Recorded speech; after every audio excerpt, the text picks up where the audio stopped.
नमस्कार दोस्तों, मैं राहुल कुमार आपका स्वागत करता हूं आपके अपने YouTube channel Target with Desire में।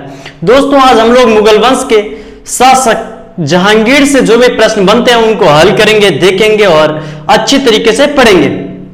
दोस्तों, क्या है कि जब अकबर शासन करता है और अकबर के बाद, अकबर की मृत्यु के बाद उसका एकमात्र वारिस बचता है जहांगीर, तो जहांगीर बनता है शासक और जहांगीर के बारे में सारी जानकारियां हम लोग इकट्ठा करेंगे बिल्कुल इजी तरीके से। दोस्तों, मैं पता है कि आपको जहांगीर के बारे में जरूर काफी जानकारियां होंगी, लेकिन ये विश्वास दिलाना चाहता हूं कि आप पूरा वीडियो देखेंगे तो आपको जरूर कुछ ना कुछ नया जरूर मिलेगा। तो दोस्तों, शुरुआत करते हैं आज के इस जहांगीर की क्लास से। तो दोस्तों, मुगल वंश में जहांगीर का जो क्रम आता है वह सबसे पहले जहांगीर जो मुगल वंश की स्थापना करता है, संस्थापक होता है, वो बाबर होता है। बाबर का वीडियो पहले बना हुआ है ऑलरेडी, डिस्क्रिप्शन में लिंक दे दिया जाएगा, वहां से आप देख सकते हैं बाबर से रिलेटिव। दोस्तों, बाबर के बाद हुमायूं के बाद अकबर के बाद जहांगीर का चौथा क्रम होता है। तो दोस्तों, जहांगीर का शासनकाल क्या होता है? 1605 से 1627 तक, यानी 1605 से 1627 तक जहांगीर शासन करता है। और इसके परिचय के बारे में बात करें सबसे पहले, तो इसका जन्म 30 अगस्त 1569 को हुआ था। 30 अगस्त 1569 को हुआ था। और इसके बचपन का नाम क्या था या इसका मूल नाम क्या था? तो मूल नाम इसका सलीम था, जो आगे चलकर जहांगीर के नाम से विख्यात हुआ। दोस्तों, इसके पिता का नाम अकबर था, जैसे कि मैंने अभी बताया कि अकबर का एक मात्र वारिस था जो है जहांगीर। तो जहांगीर ये शासक बना, अर्थात जहांगीर के पिता का नाम था अकबर। इसकी माता थी हरकाबाई थी या जोधाबाई, जिसको हम बोलचाल की भाषा में हम लोग जोधाबाई कहते हैं। इतिहास में जोधाबाई का नाम का कोई उल्लेख नहीं है, लेकिन हरकाबाई अगर एग्जाम में पूछा जाता है तो हरकाबाई ही ऑप्शन होता है और हरकाबाई में टिक करना होता है। दोस्तों, हरकाबाई कौन थी? तो यह जयपुर के राजा भगवान दास की पुत्री थी। दोस्तों, जो आपने सुना होगा राजा मान सिंह जो थे वह हरकाबाई के या जोधाबाई के भाई थे।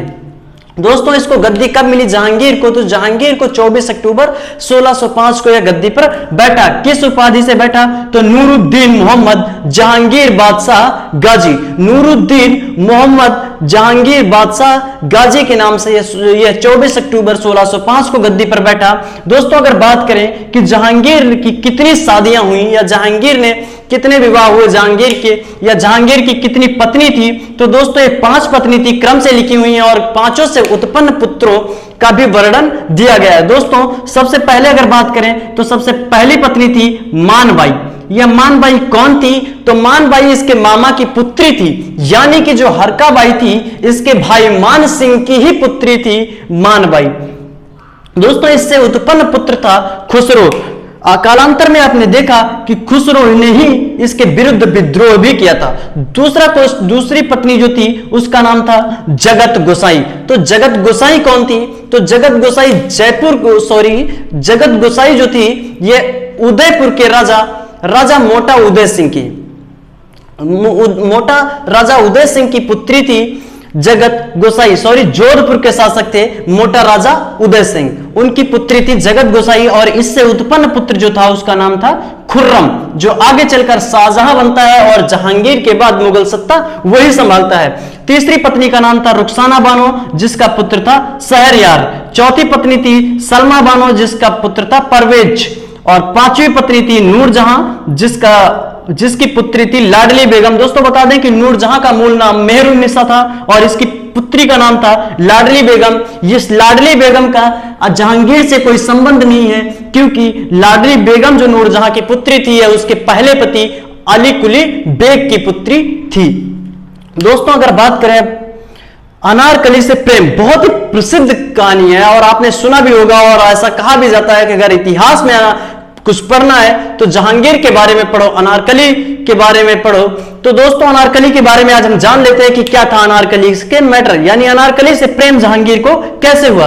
दोस्तों, अनारकली कौन थी? तो अनारकली अकबर के दरबार में एक नृत्यांगना थी, एक डांसर थी। जो जहांगीर था यह 12-13 वर्ष का था उन दिनों, और इसका अनारकली से अच्छे संबंध थे। अनारकली के साथ ज्यादा समय बिताना या पसंद करता था, या अनारकली के साथ ज्यादा समय बिताता था। तो ऐसी स्थिति में अकबर ने कहा कि अगर हमारा पुत्र ऐसा करेगा तो आगे इसका परिणाम बड़ा गलत होगा, और इसी कारण अकबर ने उस नृत्यांगना यानी अनारकली को अपने राज्य से बाहर निकाल दिया, और बाहर निकाल के उसे अफगानिस्तान भेज दिया। तो दोस्तों उसके बाद हुआ क्या कि जब जहांगीर, अकबर के बाद जहांगीर शासक बनता है, तो उसके बाद इसका मकबरा लाहौर में है।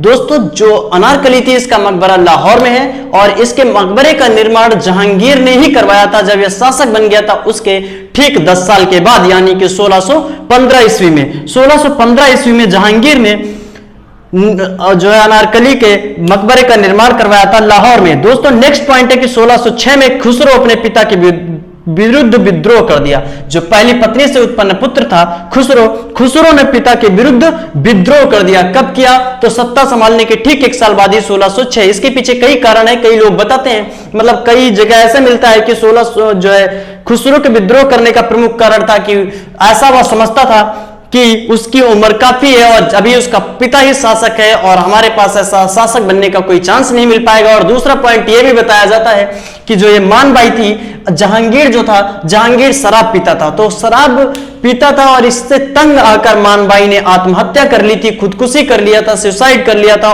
तो जो खुसरो था या खुसरो कहता था कि हमारी मां की मृत्यु का प्रमुख कारण हमारा पिता ही है, इस कारण भी विद्रोह किया था। तो ऐसे स्थिति, ऐसा कुछ नतीजा था और इसका परिणाम यह हुआ कि भैरावल के युद्ध में पिता पुत्र का संघर्ष हुआ, यानी जहांगीर और उसके पुत्र खुसरो में युद्ध हुआ। कहां पर हुआ? तो भैरावल के मैदान में, यह पूछा जाता है।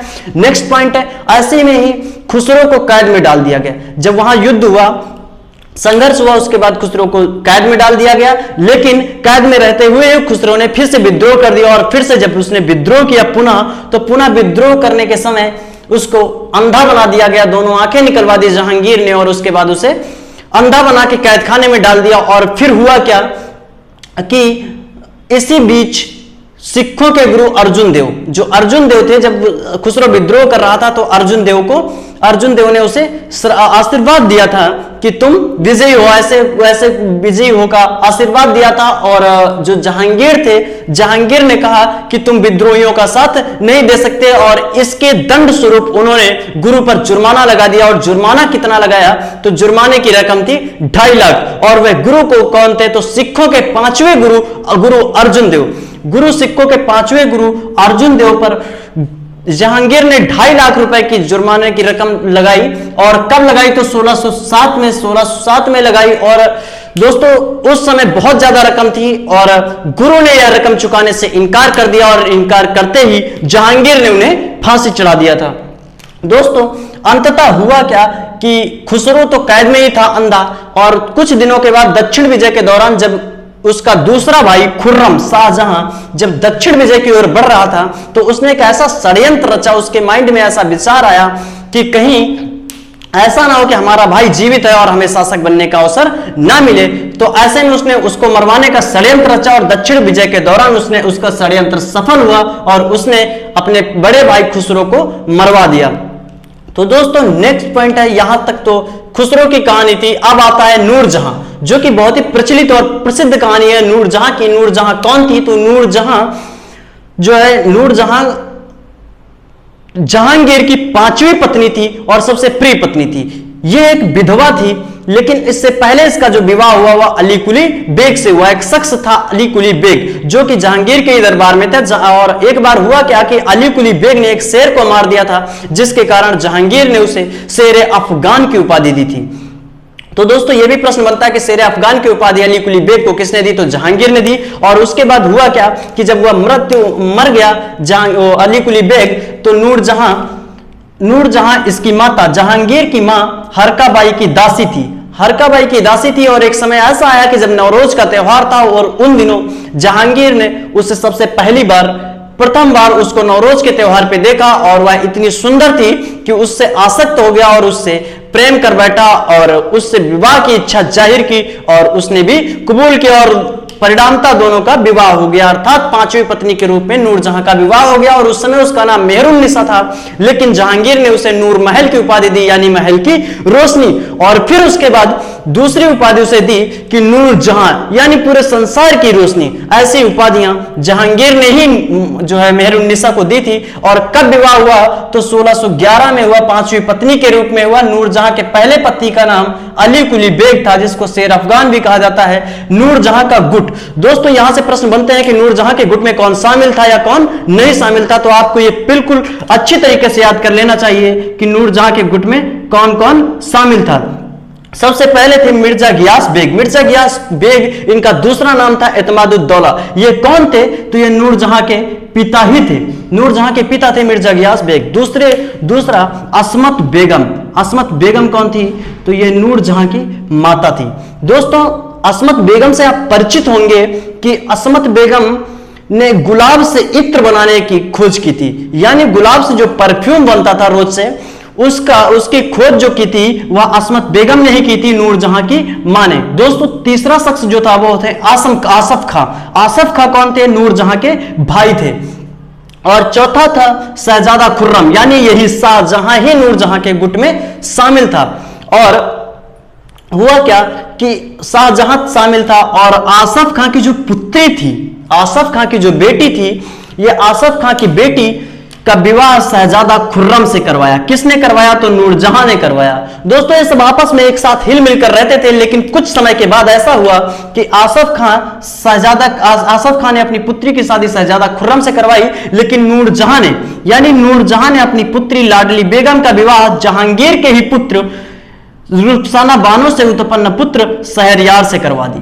शहरयार से जब इसकी लाडली बेगम की शादी करवा दी, तो ऐसे में स्थिति यह हुई कि नूरजहां चाहती थी कि जहांगीर के बाद जो शासक बने वह बने शहरयार। लेकिन जो आसफ खां था यह चाहता था कि जो शासक बने वह शासक बने खुर्रम, यानी खुसरो बने। ऐसे में इन बहन भाई में ही फूट पड़ गई और पूरा यह नूरजहां का गुट जो था इसमें ही फूट पड़ गई। और परिणाम तो यह हुआ कि 1622 में शहजादा खुर्रम ने यह गुट को छोड़ दिया। अर्थात यह भी कभी कभी क्वेश्चन पूछा जाता है कि 1622 के बाद कौन नूरजहां के गुट में शामिल नहीं था? तो शहजादा खुर्रम। नेक्स्ट पॉइंट है कि जहांगीर ने दो अस्पा और सिंगस्पा नामक दो प्रथाएं चलाई। जी हां, दो अस्पा और सिंगस्पा नामक दो प्रथाएं जहांगीर के दरबार से संबंधित हैं। कई बार क्वेश्चन में पूछा जाता है। और ये क्या थी? दो अस्पा और सिंगस्पा की प्रथा। तो दो अस्पा जो प्रथा थी, इसमें जहांगीर के दरबार में जो मनसबदार थे, उनमें से मनसबदार थे, उनके जो सवार पद थे, उस सवार पद के दोगुने घोड़े रखने होते थे। इसी को कहा गया दो अस्पा। लेकिन सिंह अस्पा इसके ठीक आगे की थी, यानी कि जितने मनसबदार थे उनके जितने सवार पद थे और सवार पदों के 3 गुना घोड़े रखने होते थे, तो इसे कहा गया सिंगस्पा। नेक्स्ट पॉइंट है जहांगीर के दरबार में दो प्रसिद्ध चित्रकार कौन थे? दोस्तों जहांगीर के जो शासनकाल था इसको चित्रकला का स्वर्ण युग माना जाता है, यानी कि चित्रकला जहांगीर के दरबार में चरमोत्कर्ष पर थी, बहुत अच्छी प्रगति कर रही थी। और इसके दरबार में दो प्रसिद्ध चित्रकार थे, मंसूर और अबुल हसन। ये अक्सर पूछे जाते हैं, बिल्कुल नोट कर लो। तो मंसूर जो था ये पशु पक्षियों का जो चित्र बनाने में बिल्कुल निपुण था, और यह अबुल हसन जो था यह व्यक्तियों के चित्र बनाने में हूबहू वही चित्र उतार देता था। नेक्स्ट पॉइंट है फ्रेंड्स, 1615 में राणा अमर सिंह और मुगल बादशाह के बीच चित्तौड़ की संधि हुई। 1615 में राणा अमर सिंह और मुगल बादशाह के बीच चित्तौड़ की संधि हुई। और राणा ने इस संधि में हुआ क्या कि राणा ने बादशाह जहांगीर की अधीनता स्वीकार कर ली, उनके अधीन हो गया। और परिणामतः यह निष्कर्ष निकला कि जहांगीर जो था, जहांगीर ने समस्त भूभाग वापस कर दिया। जब उसने अधीनता स्वीकार कर ली तो जहांगीर ने समस्त भूभाग राणा अमर सिंह को वापस कर दिया, और वह सभी भाग वापस कर दिया जो अकबर के शासनकाल से भी मुगल दरबार में शामिल था। लेकिन एक शर्त रख दी। वह शर्त क्या थी? शर्त यह थी कि किले की घेराबंदी यानी दुर्ग की घेराबंदी आप नहीं करेंगे।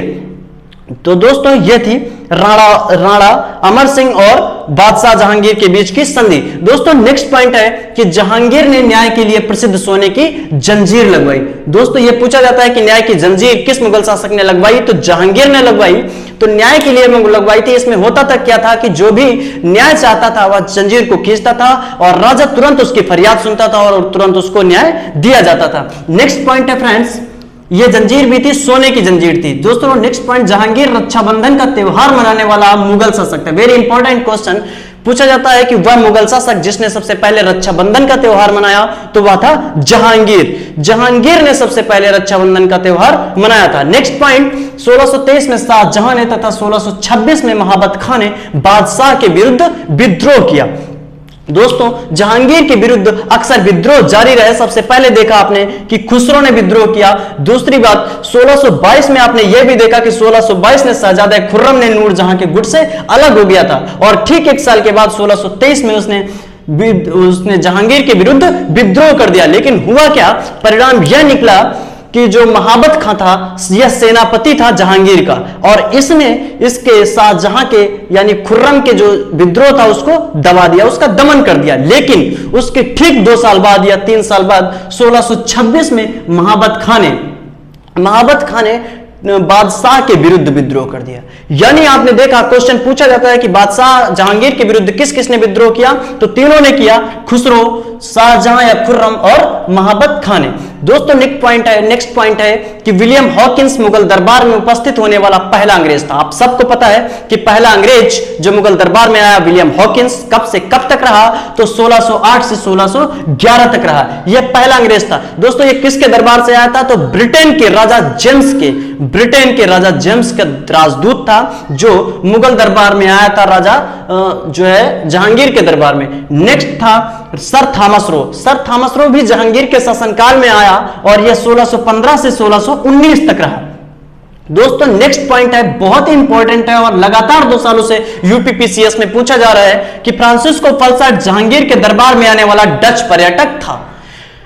जो फ्रांसिस्को पल्सार्ट था जहांगीर के दरबार में आया था, यह कौन था, अंग्रेज जेनिस फ्रांसीसी डच, तो डच पर्यटक था। और इसकी एक पुस्तक है, ये बहुत बार पूछी जाती है कि पुस्तक कौन थी। पुस्तक का नाम रिमांस्ट्रेंटी था। यह पूछा जाता है रिमांस्ट्रेंटी पुस्तक में किस राजा का उल्लेख है या किस राजा के शासनकाल का उल्लेख है, तो जहांगीर के शासनकाल का। नेक्स्ट पॉइंट है एतमादुद्दौला का मकबरा आगरा में है। जी हां, आप सबको पता है कि एतमादुद्दौला का मकबरा कहां पर है, तो आगरा में। एतमादुद्दौला कौन है, तो मिर्जा गियास बेग है, इनका ही दूसरा नाम है एतमादुद्दौला, और ये नूरजहां के पिता थे।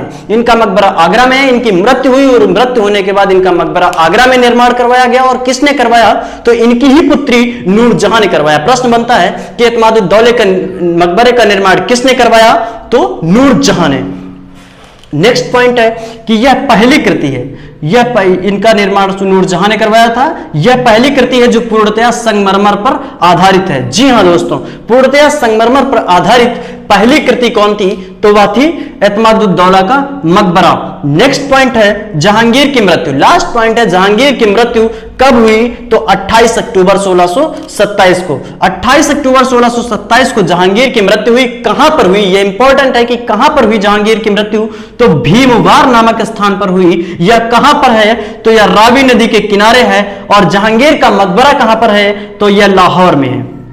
दोस्तों ये सारे इंपॉर्टेंट पॉइंट हैं, ये इंपॉर्टेंट पॉइंट है, बिल्कुल अच्छी तरीके से याद कर लो कि जहांगीर की मृत्यु कब हुई, तो 28 अक्टूबर 1627 को भीमवार नामक स्थान पर हुई। और जहांगीर का मकबरा कहां है, तो लाहौर में है, और यह रावी नदी के किनारे है। दोस्तों हमने पहले पढ़ा है कि बाबर का मकबरा कहां है, तो काबुल में है। काबुल कहां है, अफगानिस्तान में, लेकिन यह लाहौर अब वर्तमान समय में पाकिस्तान में है। तो दोस्तों आज की वीडियो में बस इतना ही, मिलते हैं नेक्स्ट वीडियो में। और नेक्स्ट वीडियो होगी हमारी शाहजहां से। नेक्स्ट वीडियो हमारी जो होगी वो शाहजहां से होगी। 1627 से 1657 तक जो है नेक्स्ट शासक शाहजहां ने शासन किया था, और हम देखेंगे कि शाहजहां का शासनकाल कैसे बीता। तो मिलते हैं नेक्स्ट वीडियो में। वीडियो देखने के लिए धन्यवाद। Thank you for watching.